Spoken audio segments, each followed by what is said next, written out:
respected Chancellor Gallagher of the University of Pittsburgh, the Vice Provost, Dr. Ariel Armani, Dean Assad of the Business School of University of Pittsburgh, Dr. Shroff, Dr. Alter, Mr. Kale, the President of the Asiatic Society, my friend Govind Ethiraj and fellow leader of the India Leadership Initiative of the Kamal and Bajaj, the fellowship of the Ananta Aspen Center. And all of you, thank you so much for being here today and with us. And it's a pleasure, it's an honor to have you here. A few opening remarks just because of setting the context and the telling you about where we are and what we are doing here right now. So the Asiatic Society was established in 1804 for the British to learn more about Asia, about India, and to have a better exchange and to understand each other better. The building where you sit is the town hall of the city. It was established in 1833. Now, most people of the city have not been here. By a quick show of hands, how many people are here for the first time today? Wow. So the people from University of the Pittsburgh are excused, but everyone else, this is our town hall. This is the most important building of our city. And so it is important that we bring back the kind of learning and vibrance and excitement into this space so that we as people and citizens of the city keep coming back here and keep learning, engaging, and also learning about each other. And so that's why these series of lectures are being held here. You've had really the greatest people on the planet who have been here, who have spoken here, who have worked out of here, who have inspired others and inspired each other. We've had Mahatma Gandhi, Jawaharlal Nehru, King George V of England, Sardar Vallabhbhai Patel, David Livingstone. When he left after discovering Africa, this was his first port of call, and he actually came and spoke to the world about what he had found about the continent of Africa over here itself in this building. And what's important is that Asiatic Society here has a priceless collection of books and volumes and treasures, which really it is up to us Mumbaikars to really preserve and keep safe. They have texts of Sanskrit and Pali, Buddhist and Jain texts, Hindu texts, old ancient manuscripts of the 13th century. They have Dante's Divine Comedy. There were only two published copies, and we have one of them here. We've got coins from Akbar and Shivaji. We have 1,300 old maps, ancient maps, which are being restored right now. We just went and looked at some of them. So all of this needs support. Now, of course, monetary support is always required and is always helpful, and it's good when people can loosen their purse strings and help. But even when you come to a space like that, when you host events here, when you get people to come, it also makes an organization relevant and vibrant. So you must keep doing that and keep coming back. And we promise to keep on doing stuff here. Now, I'd like to also speak about the Ananta Aspen Center, which is hosting this event today. It is a value-based leadership development organization, and which aims at creating a better society through first introspection, and then dialogue, and then debate. If we can do all of these, we can become much better people and much better human beings and much better society. Being a fellow of the India Leadership Kamal and Bajaj Fellowship, along with Govind, I can tell you that I am extremely grateful for this opportunity which was given to me 5 years ago. And there are a lot of events which are held in Delhi. It is our endeavor to bring more of these events to Mumbai as well, because maybe based in Delhi they feel we don't need as much value-based education over here. The Delhiites need it more, but I think nevertheless we should aim to have more of that. And now it's really a privilege to introduce Chancellor Patrick Gallagher of the University of Pittsburgh. He's an expert on cybersecurity, and that's what he is going to speak to us about here. He has worked with the US President Obama as the Deputy Secretary of Commerce and as the Director of the Institute of Standards and Technology. And since 2014, he has been with the University of the Pittsburgh at the helm of it. He came up with the thought of embracing the world as a vision statement, as a guidance for the entire organization. And this is a huge organization. When we talk of education and educational institutions in India, I think many of them fall pale in terms of just the size and the history and the grandeur of an organization like University of Pittsburgh. They have 34,000 students at any given point of time, 17 schools spread across 5 campuses, 13,000 faculty members, a budget of $2 billion every year, out of which 50% goes for research. And yet, when I began speaking with the entire team over here when they visited, they've just come in 2 days ago, and one of the first things which they said is that what can we learn from India, what can we take back from India, what can we bring into the school, into the organization, which merits our having come here and take things back, whether it is innovation, whether it is spirituality, whether it is deep thinking, all of which is a part of the Indian culture. So it's great that you have this feeling and the thought, and I'm sure that this visit of the top team of University of Pittsburgh, we're traveling across India, will be able to bring a lot of value to our country in terms of education, in terms of reach. India is a country of great opportunity, and whether it's business, whether it's culture, whether it's trade, whether it's commerce, whether it's science, innovation, technology, and we should be able to harness partnerships like this to be able to learn more and grow more. So welcome to India, and we hope that this is the first of many, many, many trips ahead.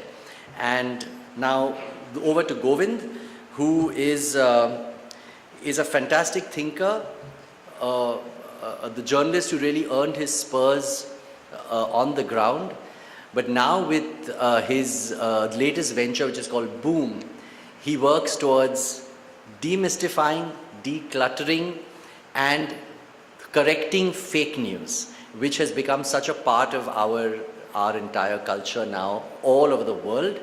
So Govind Raj is going to have some excellent ideas and thoughts while he moderates this thing. If you have any questions, we'll take it right in the end. But as far as questions goes, number one, let's keep it to only questions and not observations.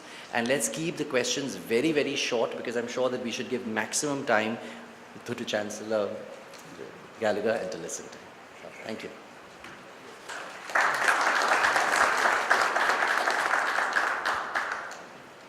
Thank you, Aditya. It's a pleasure indeed, and obviously I'm very sheepish now, and that you exposed the fact that we've not, this is the first time, not just me. And of course, I'm equally thankful that everyone was candid enough to put up their hands and say, admit or confess that they were never here before. Thank you very much, Mr. Gallagher. So, just a quick background, and then I'll hand it over to you for your keynote. You know, last 2 years we've been fighting misinformation, and in some ways it began, the whole endeavor began as we were watching the US presidential elections of 2016. And it became clear subsequently that the election and the voters who voted during those elections were to some extent, or depending on who you ask, a large extent, were influenced by misinformation, and the manner in which that misinformation was directed, targeted, and disseminated was something very unique. So it was really an amazing combination of human ingenuity and technology to achieve a certain objective. And we started looking at it in late 2016, early 2017, and then since then the problem has obviously grown with leaps and bounds. The interesting confluence with this world is that as I talk to more people, there is somewhere at the top there is commonality between the worlds of cyber defense and fighting misinformation. And many organizations see these as twin challenges now. So you set up a cyber defense perimeter, and then obviously you hope that the talent and the skills that you have can ensure that your systems, your databases, your mainframes are safe. But misinformation is something that typically happens outside. But the manner in which you respond, particularly from the CEO's office or board office, is something that needs to be increasingly coordinated, because again, the skills and the talents are merging, though these are quite different worlds. So that's the reason I too find this interesting, but enough of me, and let me hand over to Mr. Gallagher for his keynote. Thank you, Govind. And Aditya, thank you for the great introduction. This is a spectacular facility. And even though I did have a good excuse for never being here before, I do want to thank you for showing us around and sharing incredible rich history of this facility. In fact, it provides, I think, a perfect backdrop for today's talk. And that might sound surprising. Why would a library built in the early 1800s be relevant to talk about cybersecurity? And the answer is they're both about information. One is just 19th century technology, and we're going to talk a little bit about 21st century technology. And what I thought I would do is just, because I know Govind and I are going to have a discussion about this, make a few comments that will maybe do nothing more than share with you how I think about this problem, and use that to kind of set the stage for our discussion. So a lot of people define cybersecurity in different ways. So I tend to think of cybersecurity in very broad terms, much like you think about the security in your homes or in your businesses. You worry about somebody doing something unintended or with malicious intent to destroy, to take, or to make unreliable what you have. And so in a very broad sense, cybersecurity certainly includes things that we often think about, which is protection against cyber attacks, malicious actors that are trying to steal things or disrupt things, whether those are thieves, individuals, or whether those are groups, or whether those are in fact nation states. And in the cybersecurity world, a lot of the attention is focused on that. But I think it's important to note that cybersecurity very broadly also includes things that really have no bad actors. It can include accidents. Somebody made a mistake in spilling vast amounts of information in public. No one's done anything wrong criminally, but in fact the consequences of that information being misused can be very high. Things like cyberbullying, cyber intimidation, and actually misinformation or fake news. This idea that, again, that the integrity or the trustworthiness of information can be distorted in very indirect ways, and this is kind of a new phenomenon. So with that idea, sort of thinking about cybersecurity very broadly, the next question everyone asks is, how do we tackle and improve cybersecurity? And in all the talks that I've ever gone to, and all the things that I've done in either with the U.S. government or part of Pitt, the answer basically boils down to it's really hard. And if you listen to the way people talk about the problem, it tends to fall into a couple of different camps. There's many who want to blame the machines. This is about buggy code, vulnerabilities in the machines, bad engineering, poor design, the technology is changing too fast and we can't keep up. So there's a lot of people who think about it in terms of the technology. And then there's another group that talks about it from the blame the people. And that tends to fall into two camps as well. You can blame the victims. Well, you weren't protecting you weren't using your computer correctly, you weren't following the directions, you didn't set it up right. Or you can blame the perpetrators, the cyber criminals and so on. But it turns out if you take those very simple arguments, they tend not to point to very obvious solutions. And you come back to that, gee, this is really hard.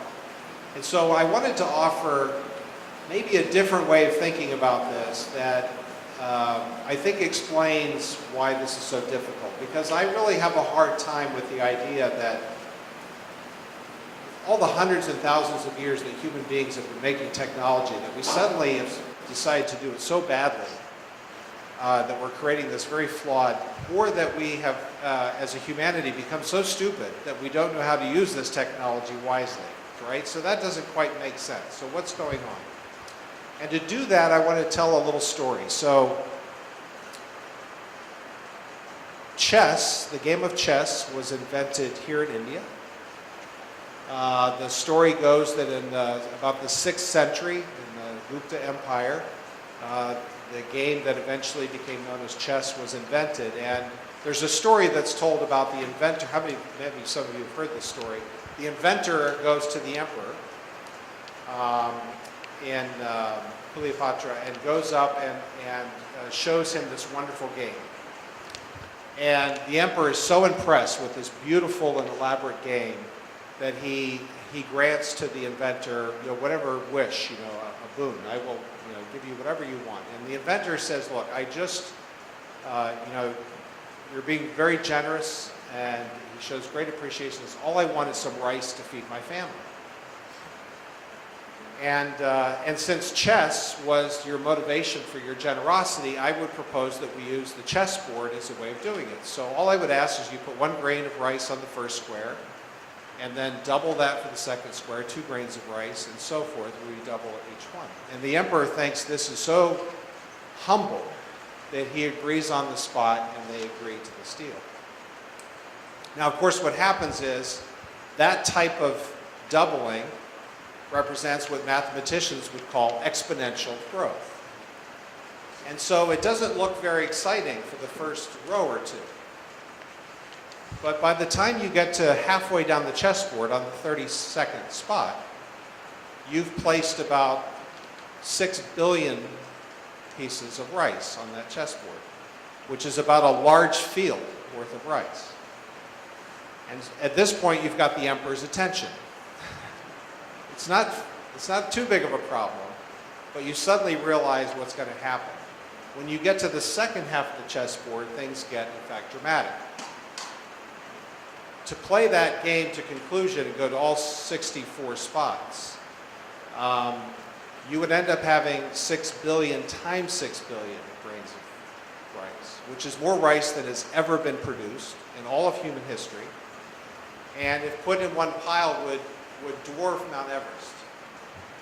And so the story goes that the emperor, upon realizing this, and there's 2 versions of the story, either realized the inventor was quite brilliant and he promotes him on the spot, and the other version is he realizes he's been tricked and he beheads him. And the moral of the story from the context of cybersecurity is that the information technology that we're talking about is undergoing a power law improvement. Basically, every 18 months to 24 months, the major attributes of this technology are doubling. The size of the amount of information we store in the internet, the performance of computer chips, all of these things have been following this power law behavior and have been doing so for 3 and 4 decades. And initially, we didn't really notice. We were on the first half of the chessboard. And what's happened now is we're beginning to go into the second half of the chessboard. And you can see suddenly that these effects of this technology are incredibly disruptive. And so I think that starts to point to why this problem is so hard. So one of the things that we talk about at the university, so we have students coming in, and our business is training and education.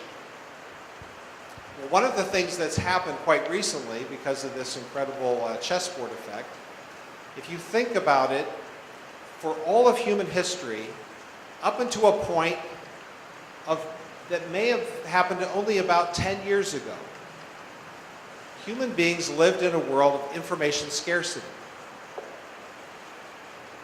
Information was fairly rare, and we worked hard to collect it, and we built places like this to store it, and we trained experts to be knowledgeable about it, and universities were built. In fact, the idea of a university was to bring together that expertise and those collections for the purposes of training students. But around 2007, you can point to that because that was the first smartphones, but it was also, the internet was expanding, the amount of data was going. We suddenly found ourselves in a world of information abundance. And now the information's everywhere. And you don't have to be an expert to find it.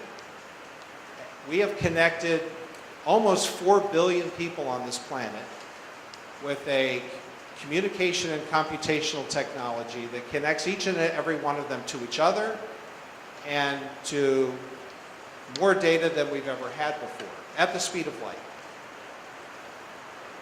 And that's a fundamentally new environment. And I think one of the reasons why cybersecurity is so hard is we've tried to tackle it using the same things we used to do when we lived in an information scarce world rather than an information abundant world. So let me talk about a couple of things that I think look suddenly different when you look at it from information abundance. In an information scarce world, one of the things we did if we were worried about information or we were trying to secure it is we looked about how it was collected. In fact, if you even think about things like law enforcement or police work, you know, decisions on whether to open someone's mail or listen in on a phone conversation, these kind of collection activities, that's where we applied our laws. You know, at the point of collection, we would make a decision. Do we need to look or do we don't need to look?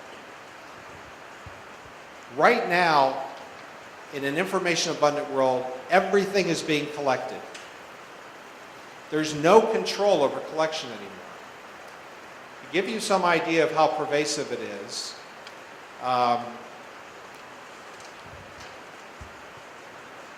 every minute, so this is a library right here that we're sitting in. But let me take an even bigger library. The Library of Congress of the United States is probably the largest library in the United States, and it has 20 million books in it. The amount of information going into the internet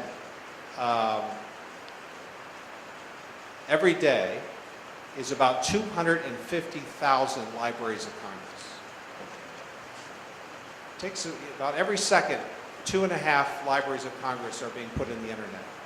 At that rate, you know, there's more information going in every year than we had in all of recorded history. These are staggering numbers. We're getting into that second half of the chessboard. And that information doesn't go away. In fact, it's interesting, 90% of the information on the internet is only 3 years old. It was created since 2016. And that is going to seem faster and faster because of this doubling effect each time. So this idea that we can sort of protect ourselves by controlling collection is really not going to work. The other thing is that, of course, expertise is changing, and you know, everyone has access to this information now. As I said, I think we're about to cross the 4 billion point. We're at a number of people that have access and connectivity to the internet.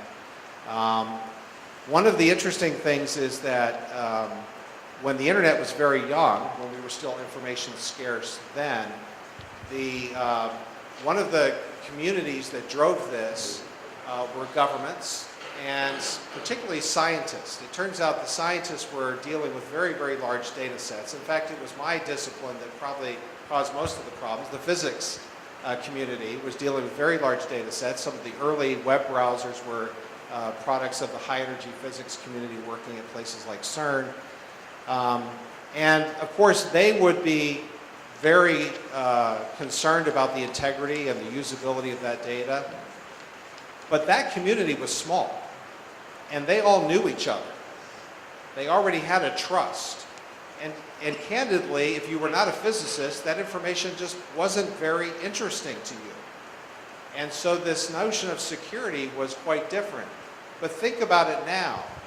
The information that we're talking about is your financial information. It's your social networks, your address books, your behavior, your location, what you're doing, where you've been. It's about your thoughts and your preferences, the things that you've been spending time looking at. This is some of the most sensitive information we have, and it's available extraordinarily broadly. Everybody has access to it now, not just this small known community. And so our assumptions about data are really being upset by the scale. And in fact, the other one, of course, is this is a borderless technology, and we'll probably talk about that. But almost every approach that we've had to managing security of information, we've borrowed from things like property law. jurisdictions. Whose country are you in? What city are you in? What laws apply? Who has it? What door is it behind? These things don't work when information is digital, and in fact, the premise of internet technology is that information is not only digitized, but it's broken apart and sent in packets and then reassembled at the point of use. And so all of our concepts about control don't work.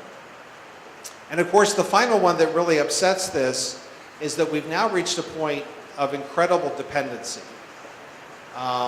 It seems remarkable to me. I mean, I finished my doctoral work at Pitt in 1991. And I was using computers, and I was on I guess it was called the internet. We didn't even call it that yet. But there were no web browsers. There were no websites. I don't consider myself a very old person yet, but when I talk to my kids, I sound really old because I have these memories of this sort of pre-internet time. So it's somewhat surprising when I reflect how dependent we've become on this. Information has been called the new oil in terms of its economic value. But it might almost better be called the new oxygen. It's actually the fuel behind almost every aspect of our life. Our entire economy is based on the movement of information and trust. Money doesn't actually move anymore. Banking, trade, commerce, sales, currencies are all now increasingly really the movement of information and actions based on that. Our governments, all of the government responsibilities in terms of counting people and providing services and these are all information intensive. Our national security, how we protect our countries, is all based on this information. The technologies that do this are based, our energy sector is even based on information technology. Our entertainment, our social, we're watching, the way we teach our kids. Not just in universities, but look at what people are doing with online technology to infants. It's changing, and a lot of developmental biologists are wondering whether this, in fact, is rewiring the brain, and whether digital natives will actually be a little bit different than those that were digital pioneers. So when you come back to the question of cybersecurity, I don't think this is that we just were sloppy about creating technology, or that we've suddenly gotten kind of lazy or dumb about how we use it. The problem we're facing is that we're on the second half of the chessboard. And this is now pervasive and moving into areas that are really defy our imagination, defy our expectations, and I do not believe that we're going to be able to apply, by analogy, things that worked in other domains. This is not simply an electronic version of paper. This is something vastly different. So when we get to cybersecurity discussions, I think what always happens is there's really two discussions that happen. One is, we are where we are right now in this moment. Can we do things that make the situation at least a little bit better? And this is where it's always kind of unsatisfying.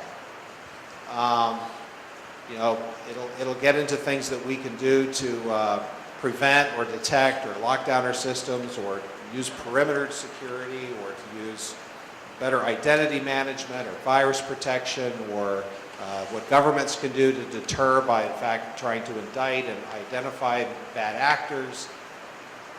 But we all kind of know that while that helps a little bit, it's not going to fix the problem. I think the real fixes are not going to be some technological breakthrough. I think it's going to basically come down to, how does humanity co-adapt to live alongside machines? Because that's fundamentally what's happening. And I think it's going to affect both humanity, how we teach ourselves, how we train our young people, our social structures. These are all probably going to be affected by this technology, and I think the technology is going to be affected by the fact that it works with humanity. It is a human-machine system that is being created here. This idea of cyborgs is no longer an idea of science fiction. Now that is, depending on your point of view, either terrifying or incredibly exciting. And like many things that have been disrupted in human history, we are, after all, as a species, one of the great tool makers that have ever evolved on this planet. It's going to be both. I think there's going to be incredible upsides, new dynamism, new opportunities for us as humans, but alongside of it, things both that we're already seeing in this information abundant world, where now the question isn't, reading about something on the news, but of all the 1,000 news channels you could watch, which one do you trust? It's a very different problem. But I think we're going to be facing things that we haven't even thought of yet. And so with that, you at least know how I think about this a little bit, and I look forward to our discussion.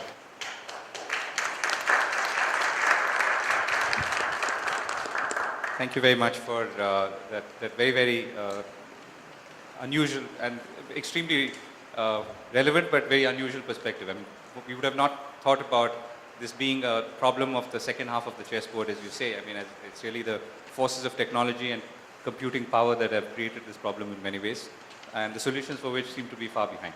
So there are many verticals which we can look at, and maybe let me start by asking you about your work in 2016 in the Obama administration, where you worked in the committee on national security, cybersecurity. What were the findings? And 2016 is, as you said, of course, 90% of the information is now has been generated in the last 3 years. But even then, in 2016, you were tackling a pretty vast landscape of information technology and data. What were the key findings? What were the insights? And how many of them still carry forward? Unfortunately, too many of them still carry over. And this is another sort of commonality, is that every time groups look at cybersecurity, we seem to come up with things that we should be doing that look remarkably familiar, and they never seem to be done, or at least with the intent. And I think one of the reasons for that is this problem I was alluding to. We are really much better when our problem can be fixed with a very specific engineering-like project. We got to fix this. Then we can mobilize ourselves, and we can put smart people on it, and we can resource it. Whenever you're dealing with cybersecurity, what tends to happen is it's a chain of performance. This whole system has to work correctly, and you're only as secure as the weakest link.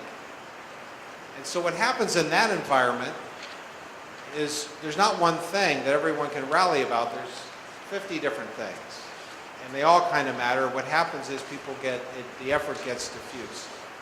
And our recommendations looked like that. A lot of it had to do with consumer education and awareness, putting incentives so that the development, at least of new technology, put security design, in other words, better designed software and technology in these devices.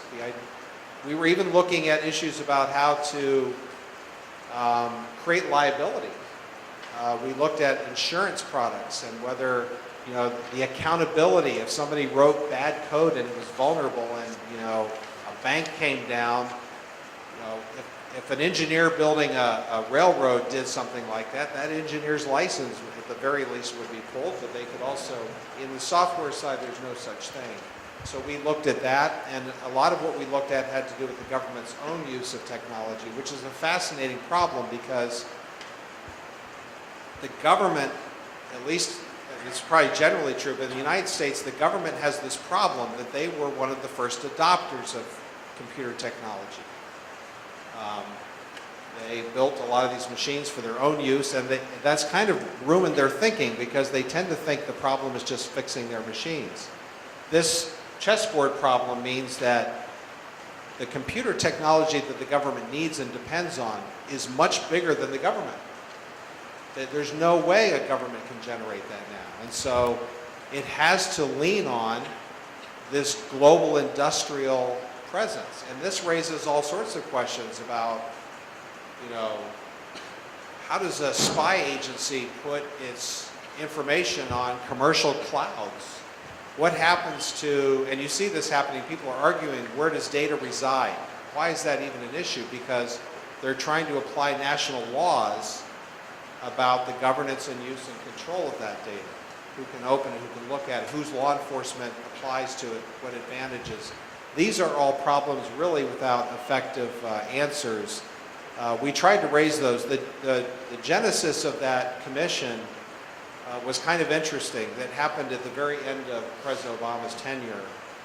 What had happened is when he started in 2008, President Bush had done a similar thing, and it was called the Cybersecurity 60-Day Review, and they had produced a report that, while it raised many of the same questions and it had a few answers, the president found it to be incredibly helpful because it was kind of a starting point, and it let his new administration sort of have something to start with.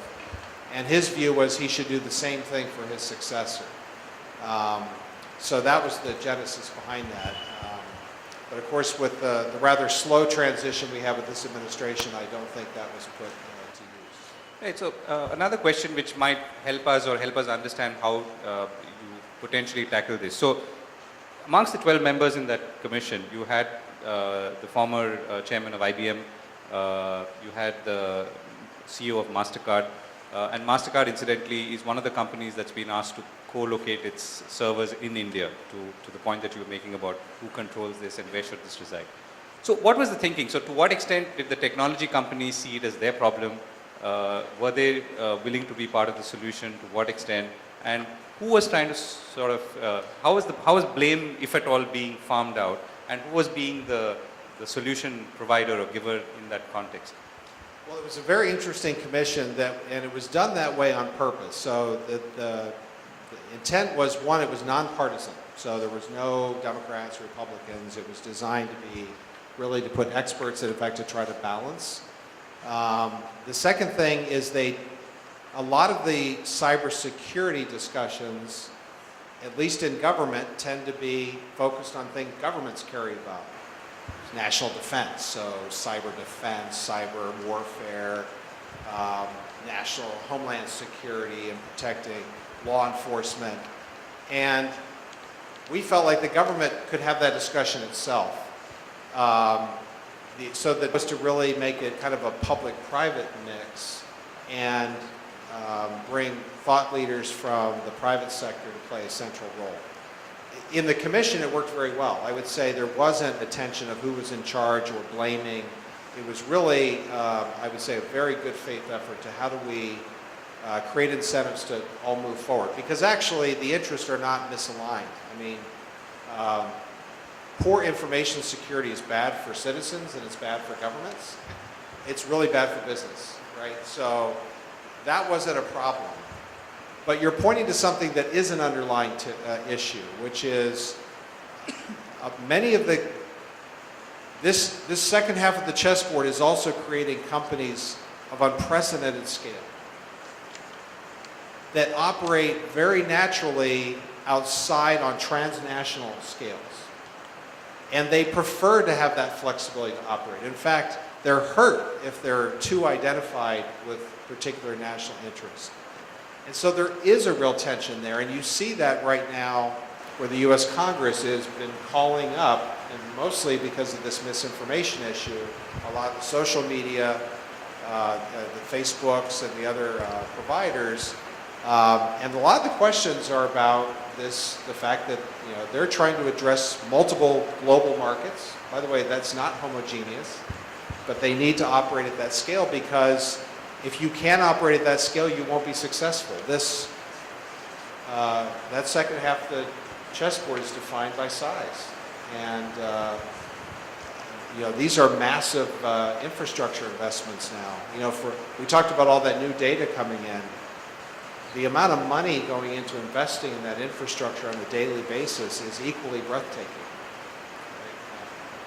Right. So if you were to look at, so government, as you said, is one, and arguably maybe the US government has been, for historical reasons as well, more alert on this, on cyber security and cyber defense. What are the other areas where you feel maybe knowledge levels are low or awareness is not sufficient, and where we should be talking more about, or we should be having more discussions? Well, it's hard to identify any area that I would say should not worry about it. So even sectors that are pretty advanced, and I wouldn't put the government there, to be honest. I think some of the industrial sectors tend to be more mature. The ones that tend to have better performance, this is going to sound funny, are the ones that have been under attack the most. So the financial sector, the banks, are quite mature. Why? Because they've been a target. And if they're targeted, not once in a while, they're targeted tens of thousands of times a day. You know, the attack surface is massive, and they have to share information, and they have to coordinate, and in many cases they're driving the response of governments and law enforcement.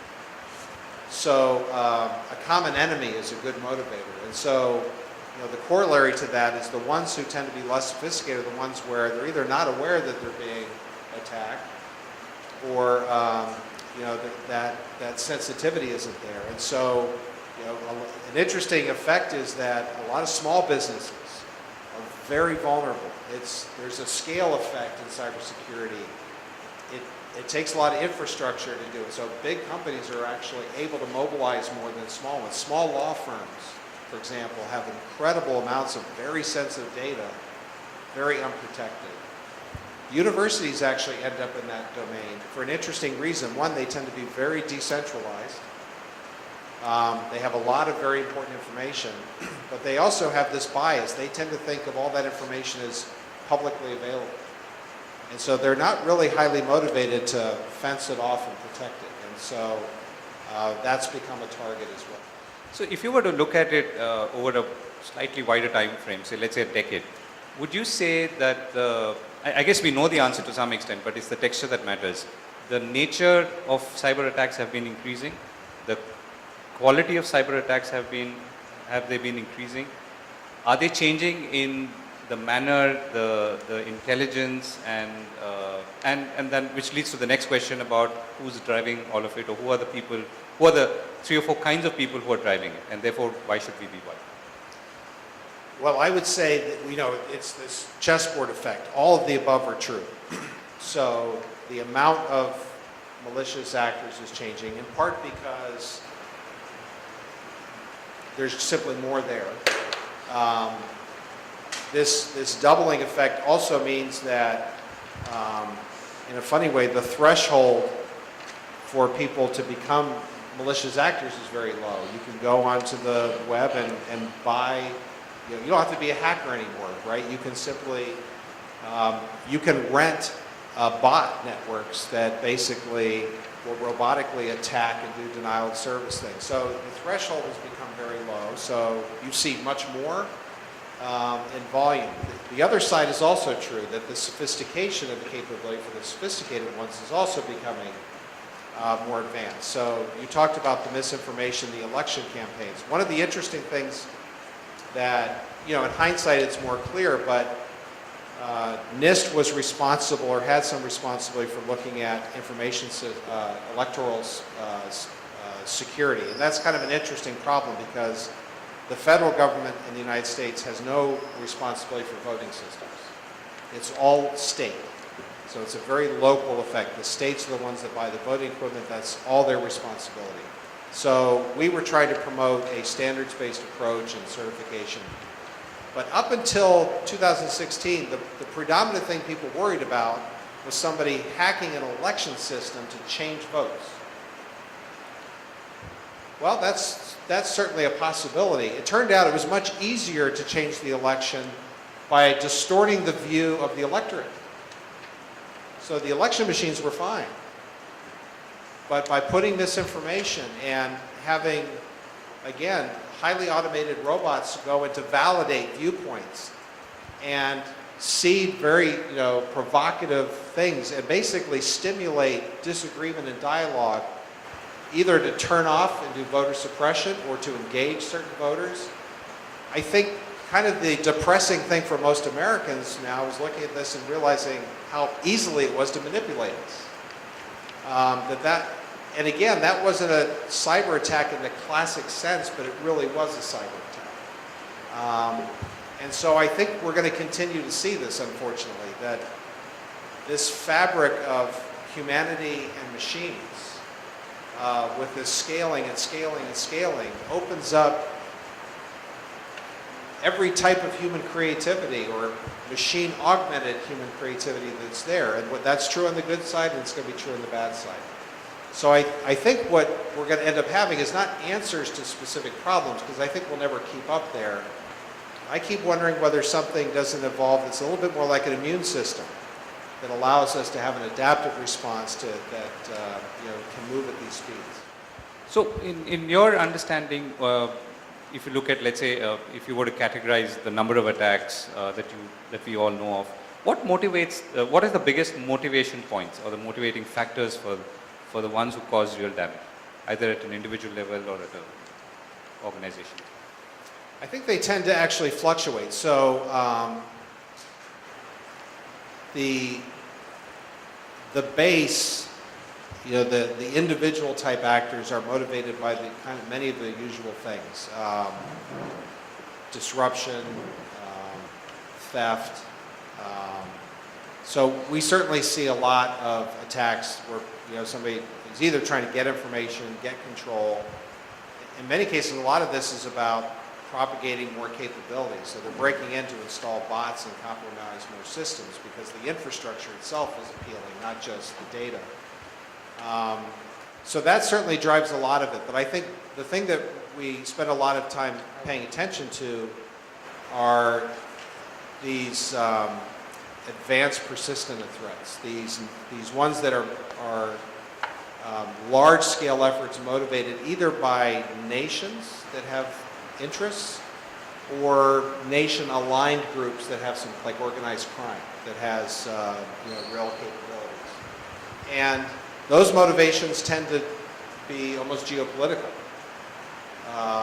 So you can see, you can read the paper and see what countries are in conflict, and you can almost imagine, probably accurately, how that would influence their activity. So, one analogy, is we have this information commons now that is connecting countries and people in a way that governments don't like, right? It's because it's not through them. And so what's happening is you can use that to influence and create, geopolitical interests. It reminds me a little bit about the early, laws of the sea, when we first became, a global commercial enterprise through ships and shipping, and it took a while before we came up with sort of an international road, laws around how to protect that kind of sea-based commerce. We're kind of in that pre-law phase. In the United States, we call that the Wild West, thinking about our, the expansion to the western United States. But it's a dangerous time, and I think if you were to talk to banks and others, they tend to see some of their most frightening attacks coming from things that can be associated with geopolitical interests, China, Russia, Iran, other types of countries that are trying to have a specific purpose. So you could be a victim even if you don't have a specific enemy. Yeah, and I think, what's interesting is that raises a real problem. So you can also be a victim without knowing you're a victim. One of the things the FBI tells us is, as a law enforcement, they can see, because they've had to build up a capability, they can see a lot of activity where people are being compromised. But very often when they go talk to a company or an individual, they had no idea. And so that raises an interesting problem too. About your responsibility. I didn't even know my machine was doing all these things. Questions in a moment. So when we talk about the internet, we talk about desktops, our individual interactions, whether it's for commerce, content, entertainment, and so on. We're also now entering an advanced world of the IoT, of Internet of Things. We have Tesla cars now, which sort of download data overnight and become a new car effectively the next morning. This also presents, I'm assuming, an equally dangerous proposition where more and more devices are being connected to the internet, and those devices have a direct interplay with our existence. So what's the thinking there? And I know it's early days, but how are we going to address this, if at all, and what are the early thoughts? Well, I think this is one, and the Commission struggled with this. I think this is considered, the Internet of Things is considered to be one of the hardest problems. Twofold. One is the number of sensors and devices is doing this doubling, so it's going up very fast. The other thing that's happened that compounds the problem is since that it's fueled by very cheap technology. So Internet of Things tends to use technology that's a couple of generations older. And right now, those are not very sophisticated chips. So they might be able to process 100, 200 lines of code. So the kinds of bad things those devices can do is pretty limited. But we've already seen cases of botnet attacks and other things that are, from refrigerators and devices and phones and these Internet of Things. But we know when those are older generations of technology. We know when the next generation came out. So as soon as the Internet of Things start using the next generation, now instead of 100 lines of code, it's more than 1,000 lines of code. You've seen a tenfold increase, not only in the number of devices, but in the amount of capability on those devices. And so there's a doubling there. This opens up a very big problem. And I think because so many of those devices are not ones that are interacting with people, they are machine managed and moderated, and the way they're configured, security, where that data is going, how they receive directions, get updates, that's not defined. And I think one of the things that was hoped for and I think pushed for in the Commission was that industry was going to have to do what it did when it created the Internet, is to come up with commercial best practices that are basically accepted design standards around the world. And one of the reasons we look to industry to do that, I've mentioned, is it can operate transnationally. I think if we wait for governments to do this, it won't happen in time, because the governments will each try to figure out their own thing, and then they'll sit down through some intergovernmental process like the UN and try to hammer out which person's, it'll take decades. And this, whereas industry, it's in their best interest to put these practices in place now, and I think we'll be trying to lean on those practices. That's kind of how the Internet standardization works, and I think that's probably the most likely place we'll see some kind of improvement. Right. And I'm going to come to the role of government and including in governments like India in a moment. So any questions? Gallagher, thank you very much. I think it's quite evident that a discussion like this may not result in very clear solutions or directions, but I think what you've brought to the table is very powerful insights on where cyber defense and cyber threats are heading, and how we need to, and I think the critical gap is equally our awareness of it, whether it's individuals or enterprises or governments for that matter, and the need to form constructive joint policy frameworks across governments as well as companies. And scared as we are or terrified as we are of companies running governments, and that's an accusation leveled quite often during election season. It is something that we have to perhaps engage and adapt if we are to solve the problem together. Thank you very much.